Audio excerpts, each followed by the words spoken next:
Well, Health Minister Zweli Mkhize says government could look to use places of worship as the COVID-19 pandemic intensifies.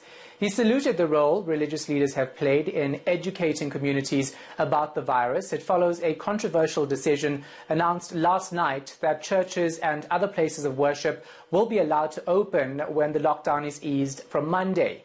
Now, answering questions in the first hybrid session of the National Assembly this afternoon, Mkhize says the peak of the disease is still expected in July. Lindsay Dentlinger is following the story for us. She joins us live. So, Lindsay, first let's talk about this. How concerned is the Health Minister about church gatherings being allowed? Shahan, if he had any concerns, he certainly wasn't expressing them here this afternoon.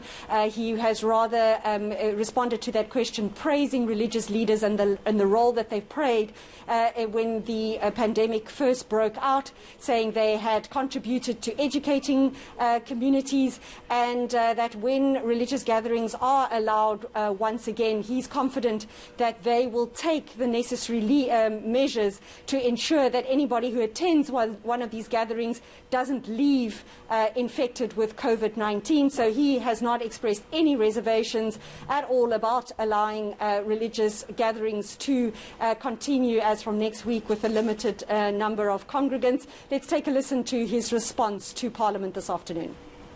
We must also salute the religious leaders for the way they have embraced the decision by the cabinet to lock down the country, where they willingly were able to participate in a program to educate communities to refrain from large mass gatherings. That has actually assisted the country to avoid a huge explosion that would have happened in the early days of the infection. For that, we're really eternally grateful to the churches, to the mosques, and to all the synagogues and all the different faith groups, because this is one area that would have been very difficult for us, and it has really made a huge contribution in improving the slowing down on the infection.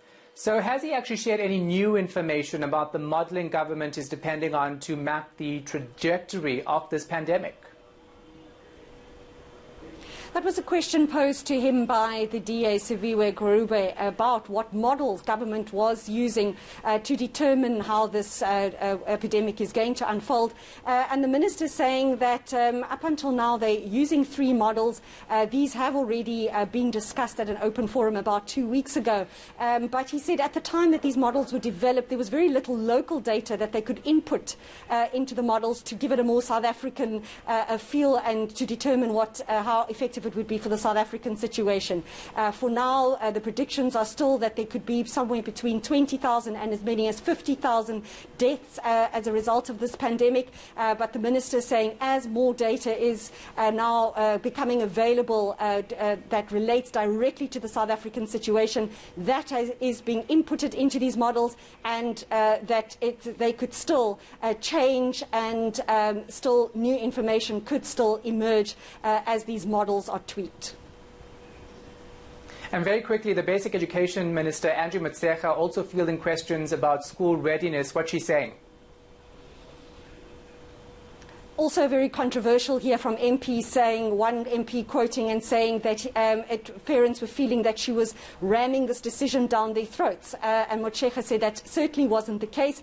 She's confident that measures are being put in place that will protect children, but she says for her the greater concern is actually the adults. Not to say that children can't be infected, but it's certainly the adults who will feel the effects far greater should they be infected with COVID-19. And she said parents ultimately have the decision to keep their children at home, but that their anxiety should not stop those who feel that their children should return to school from doing so. Let's take a quick listen to what she said. We're quite confident that we will be able to space. The other tool that was given to us that we have to make sure that learners can, well, everybody must wear masks. That we have also put in place, that we can clean surfaces at all times, that children have to wash hands, but also use sanitizers. We have put that in place. So we are quite confident that in terms of the guidance, that not only are we getting from our own health department, but also experts in the area, Mr. Sheikh, are saying there is no reason why we must keep children at school, at home. Thanks for the update. Lindsay Dentlinger is in Parliament.